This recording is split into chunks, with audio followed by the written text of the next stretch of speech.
Hello, everybody. It's me, Zachariah Morley, and I'm here to talk about my three essays. Number one being the role of priests within ancient Hebrew society. Number two is on the influences of St. Augustine of Hippo and how he really influenced modern theology and our perception of what it means to have free will and the nature of good and evil and morality. And three will be on the Moravian Church, the underground church that arose during the Bohemian Reformation and was a big part to play in a lot of doctrines, even as it survives to this very day.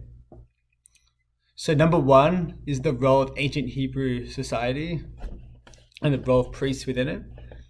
And one of the first major points that I want to talk about is how priests were regarded as holy, as they came from the tribe of Levi. Unlike many other cultures, priests weren't just a profession, but were a lineage and the roles were in the temple were all different inheritances by different positions and different families that upheld them.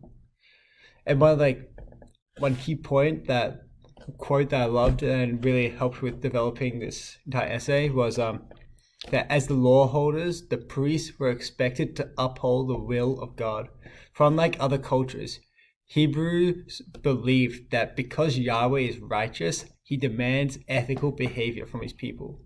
That over and above ritual and sacrifice, he requires that his followers seek what's just, relieve the oppressed, and protect the fatherless, and plead for the widows.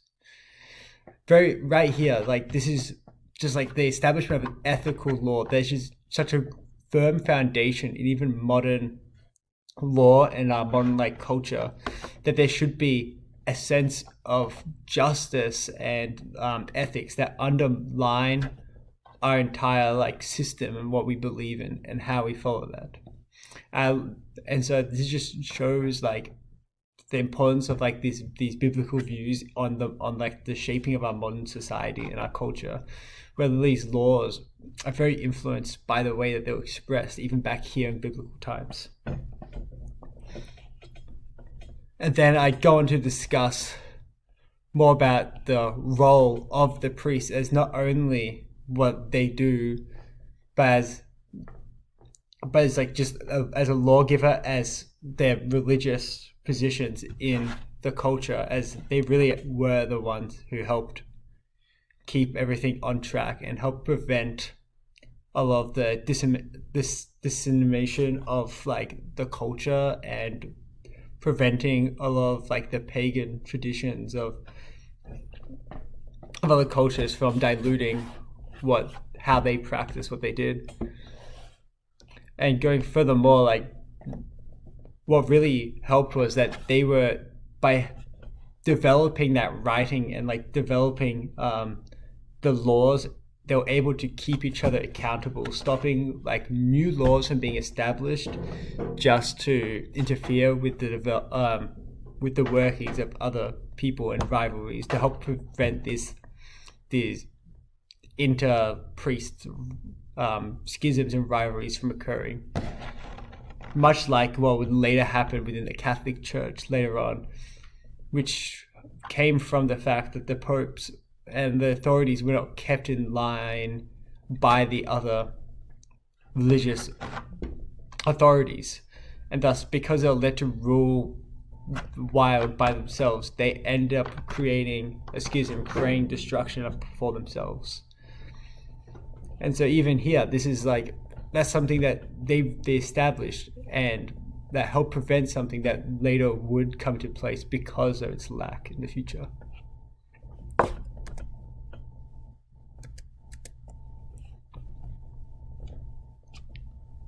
This is paper 2. This is on the impact of St. Augustine of Hippo's teachings on the Western civilization. So St. Augustine of Hippo was a prominent theologian who came out of the late 300s into 400 AD, and so coming out of the earlier church, and really really early of like the organized church and the Roman Catholic Church as a whole. He really set up his doctrine, how he's exploring the idea of what good and evil is, and how free will takes a role in this dynamic. One of these key points is that the nature of a person as a good person has a good will in which it loves properly, whereas a bad person who has a bad will covets. So really, it's an establishment of what is good and what is bad is really just what is the difference between having the love of God and not. And it's really the juxtaposition of these two things. As later Augustine establishes that the desires of the flesh are not evil, they are merely misguided. For it is the object of one's desires which should be aimed correctly towards the good things. This line really further establishes Augustine's point, being that he didn't. It's not that the fact that the flesh is evil, but that the evil desires make the flesh wicked, and that inherently, without the divine inspiration of what is good from God, the love of God, all are inherently led to desire things in which will not glorify the flesh and glorify God, but instead oneself and bring destruction.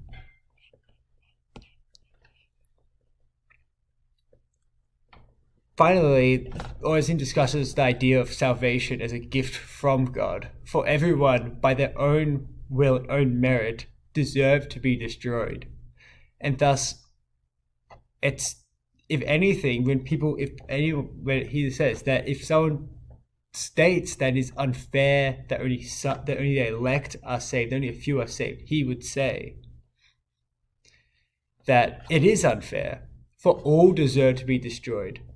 So may those who are saved rejoice, for they did not deserve to be saved, but the Lord saved them by grace and by love.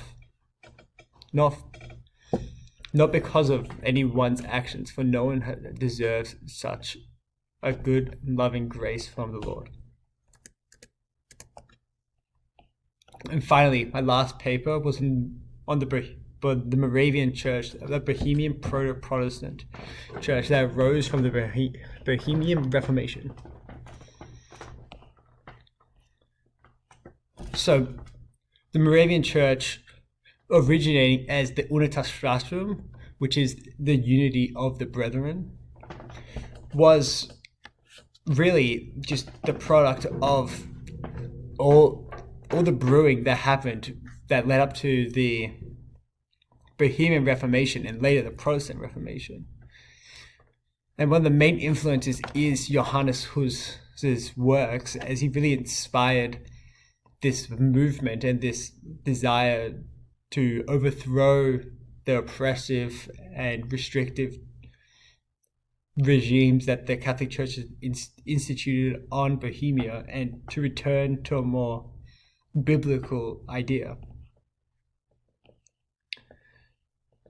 So one of the main points in which really undermined the Bohemian Reformation was the idea of returning to the one king and only serving the Lord their God. So really, the Moravian Church just desired to overthrow that oppression, overthrow that authority, like the biblical stories, that the Catholic Church has really instituted itself as such an oppressive force that there was a need to overthrow, to return to a simplicity, for they had overcomplicated what should be simple. For, as is said, the Church had lost the humble origins in which it ought to possess in its pursuit of power, for the Pope had been given more authority than he ought to possess. For truly, the Church did not originally have figures placed within its high places, except for Jesus Christ, the only one in whom should be worshipped. One of the main problems in which this proto-Protestant movement faced was the veneration of saints. as we go forth and they state that the Pope is not God on earth, but he is a sinful man, that if he follows the apostolic belief and preserves in it, that he shall be saved. But if he lives in opposition to the life of Christ, that he is not holy, but a veritable antichrist. And it's in this position in which the Moravians found themselves. For they look at this man in whom is so wicked and yet refuses to adhere to correction. And in that, surely he must be an antichrist. So why, in that reference, would the Moravians not revolt against the pre-established order? And we go forth, and there's a really overthrowing of the idea of the overcomplexion of this system and of the Catholic Church, as they have become so involved in the traditions and the procedures of how they worship, how they deem you must follow Christ, that they've lost a lot of the simplicity, a lot of what has been taught in the Gospels and the letters therefore after. So one of the main things comes from from 1 Corinthians, and is that from these three that remain, that there's faith, hope, and love, and the greatest of these is love. So this further, it establishes how there's a simplified system in which the church ought to follow. For Moravians believe that if anything did not serve these three things, then it was useless, that it was a waste of time.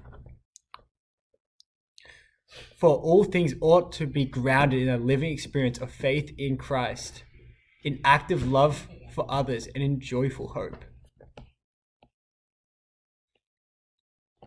So, in this establishment, the Moravian Church, in this simplicity, were able to transcend the destruction of the very nation in which they came from, and still remain today.